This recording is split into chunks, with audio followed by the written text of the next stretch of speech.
Salam sejahtera buat kita semua. Perkenalkan nama saya Leonardo Saragi dan rekan saya. Perkenalkan nama saya Rolando Artana Puluh dan juga rekan saya. Saya Rivaldo Silalahi. Hari ini kami akan melakukan presentasi tentang navigasi penggunaan AI dalam pendidikan dan kami menyebutnya The Cognitive Copilot, yang dimana sebuah sistem pendukung kognitif yang jika digunakan dengan benar dapat memaksimalkan potensi belajar kita. Namun, tetap harus dipahami risiko-risikonya.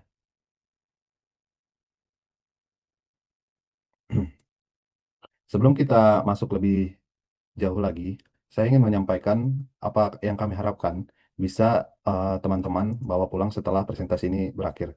Ada 4 target utama kami dari ada 4 target utama atau learning outcome yang ingin kita capai bersama-sama dalam hari ini. Yang pertama yaitu understand AI basics. Yang pertama itu kita akan membelah dasar-dasar AI.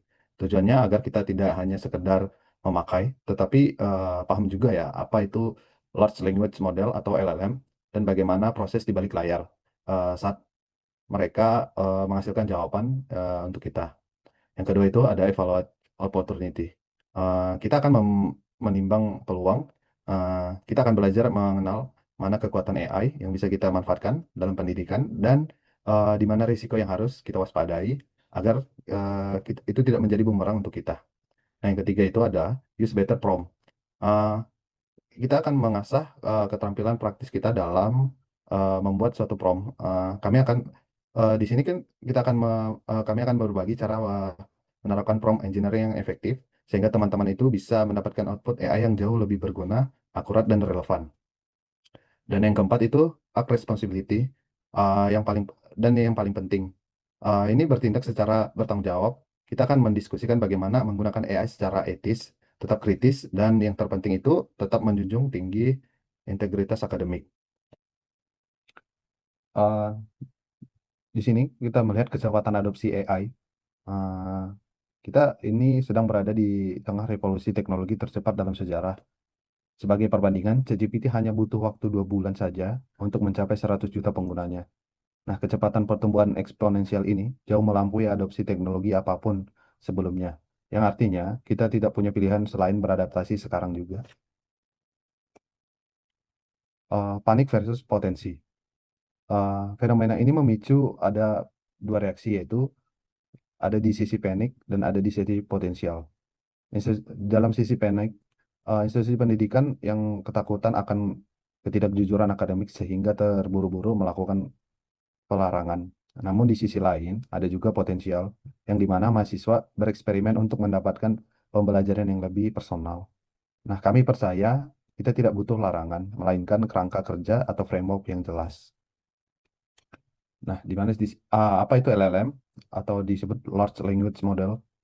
Penting untuk kita pahami cara kerja AI agar kita tidak salah berekspektasi. Nah, di mana AI atau LLM itu sebenarnya tidak berpikir.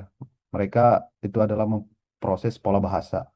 Mereka dilatih pada data berskala masif untuk memprediksi kata berikutnya yang paling logis secara statistik. Nah, jadi ini adalah alat probabilitas, bukan mesin kebenaran mutlak. Dari kalkulator ke copilot, cara pandang kita harus berubah. Pandangan lama menganggap AI hanyalah alat untuk mencontek. Nah, pandangan modern melihat AI sebagai ekstensi kognitif yang personal. Ibarat kalkulator membantu kita berhitung lebih cepat. AI membantu kita mengolah informasi lebih cerdas. Fase 2, the superpower, atau kekuatan super AI dalam belajar. Sekarang kita masuk ke bagian yang menarik. Bagaimana AI benar-benar bisa mentransformasi cara kita belajar. Ada beberapa yang disebut dengan kekuatan super yang bisa kita manfaatkan, yaitu tutor Sokratik 24/7. Atau AI bisa menjadi tutor pribadi yang tersedia setiap saat. Alih-alih hanya memberi jawaban, kita bisa memintanya untuk menguji kita atau kita memberi kuis agar terjadi active recall. Ini mengubah belajar dari sekedar membaca pasif menjadi keterlibatan aktif dengan umpan balik instan. mengatasi blank page syndrome. Salah satu beban kognitif terbesar adalah saat memulai menulis dari nol, AI bisa membantu membuat kerangka berinstruksi dan brainstorming dalam hitungan detik. Dari tadinya yang merasa buntu menatap layar, kita bisa langsung memiliki draft awal untuk dikembangkan. Teknik Feynman on demand. AI sangat ahli dalam penyederhanaan radikal. Jika ada konsep kompleks, kita bisa memintanya menggunakan analogi sederhana, contoh klasifikasi. Jelaskan jaringan ke Kubernetes seperti kepada anak kelas 6 SD. Modalitas pembelajaran yang dipersonalisasi. Nah, kita bisa menyesuaikan format informasi sesuai kebutuhan kita. Teks akademik yang padat bisa diubah menjadi tabel perbandingan grafik atau bahkan potongan kode pemrograman agar lebih mudah dipahami.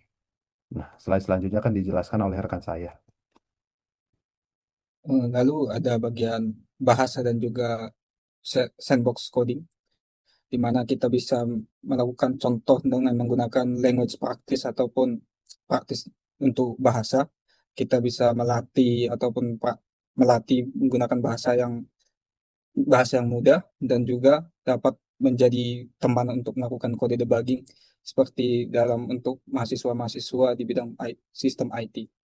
Lalu selanjutnya sebagai manfaat lainnya adalah speeding up research, di mana kita dapat mempercepat review ataupun membuat summarisasi dalam sebuah literatur ataupun riset hingga sampai dengan 10 kali.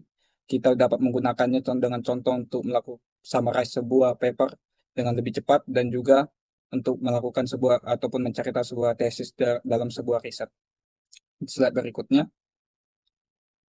kita juga dapat memanfaatkannya dengan melakukan sebuah contoh role play seperti persiapan interview, di mana kita bisa membuat AI sebagai teman untuk kita melakukan praktisi teknikal ataupun job interview untuk menyiapkan para mahasiswa ataupun pelajar lebih siap dalam dalam melakukan hal yang nyata di dunia pekerjaan.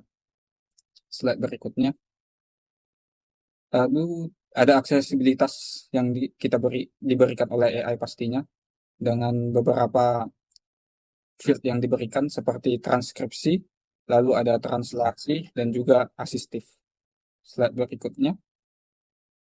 Tapi perlu kita ketahui di balik keuntungan-keuntungan yang ataupun kekuatan-kekuatan yang diberikan tadi, itu pasti ada resiko yang harus kita hadapi, di mana akan dijelaskan sebagai berikut.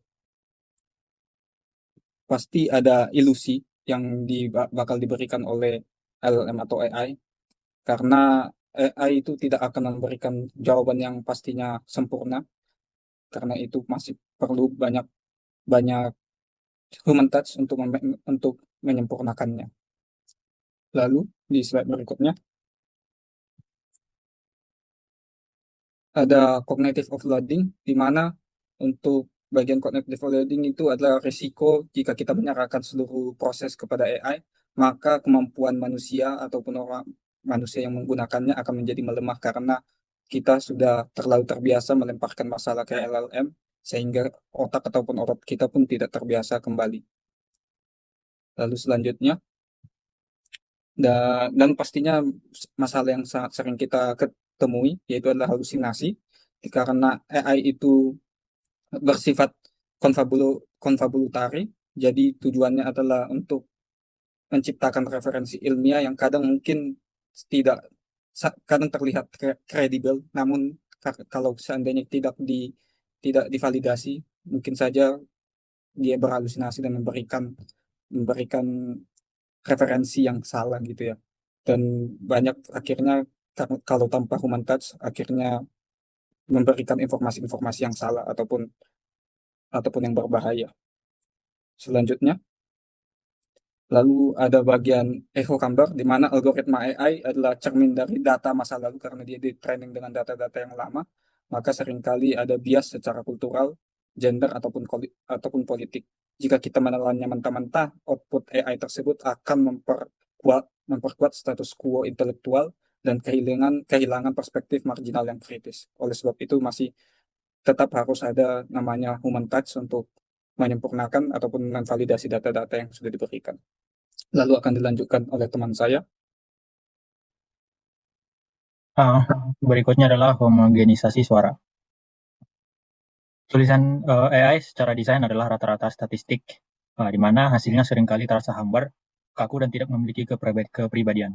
Di sisi lain, suara unik Anda yang berisi perspektif dan gaya personal lah yang sebenarnya membuat argumen kita itu menonjol. Berikutnya adalah privasi dan data. Ingat bahwa di saat kita menggunakan model AI yang gratis, input yang seringkali kita berikan akan digunakan untuk melatih mesin model mereka. Jika kita mengunggah kode perusahaan atau SI pribadi yang sensitif, dapat berisiko mengekspos kekayaan intelektual dan data pribadi kita. Berikutnya adalah dilema integritas akademik. Menggunakan AI untuk bantuan tata bahasa atau brainstorming adalah asistensi kognitif. Namun menyerahkan tugas kita mentah-mentah ke AI tanpa keterlibatan kritis adalah plagiarisme murni yang mengakibatkan nol pembelajaran. Fase berikutnya adalah strategi masa depan. Pada bagian ini kita membahas bagaimana kita bergerak maju secara bertanggung jawab. Pertama yaitu pendekatan Centaur. Performa tertinggi bukan datang dari AI saja, tapi dari kolaborasi manusia dan AI. Gabungkan intuisi manusia dengan kecepatan proses AI. Jangan biarkan AI menggantikan kita, biarkan dia melengkapi atau mengaugmentasi kita. Berikutnya adalah prompt engineering. Ini adalah literasi digital baru. Kita jangan memberikan instruksi yang buruk dan umum. Gunakan structure prompt, tentukan konteksnya, instruksinya spesifik, dan batasan citasi agar hasilnya berkualitas tinggi dan fokus. Berikutnya adalah aturan verifikasi. Anggap AI sebagai intern yang antusias, bukan seorang profesor. Ia sangat rajin bekerja tapi butuh pengawasan.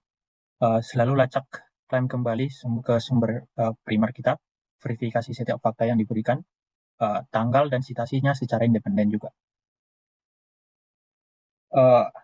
Berikutnya adalah aturan 80/20 dalam AI. Kita harus mengalokasikan energi kita dengan bijak.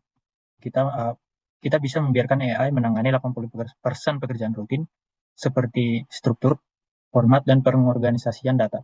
Namun kita juga harus memiliki 20% bagian yang krusial, seperti analisis kritis, wawasan yang unik, dan argumen yang orisinil. Berikutnya adalah kesimpulan. Sebagai penutup dari pembahasan kita hari ini, ada 3 poin utama yang ingin kami tekankan mengenai peran AI dalam pendidikan. Yang pertama adalah AI adalah alat yang sangat kuat. Ia mampu mengakselerasi proses belajar, mulai dari riset hingga tutorial pribadi, jika kita tahu cara memanfaatkannya. Yang kedua adalah waspadai risikonya. Karena ketergantungan yang berlebihan tanpa verifikasi dapat melemahkan daya kritis, kreativitas, dan akurasi akademik kita. Dan yang ketiga adalah jadilah pengguna yang bijak. Sebaiknya kita gunakan AI sebagai co-pilot kita, bukan sebagai pengganti otak kita. Ya, intinya adalah mahasiswa yang sukses di masa depan bukan mereka yang hanya bisa menggunakan AI dengan cepat, tetapi mereka yang mampu menggunakannya secara mendalam dan penuh dengan pertimbangan. Untuk menyusun materi presentasi ini, kami merujuk pada berbagai sumber otoritas global dan riset akademik yang terbaru.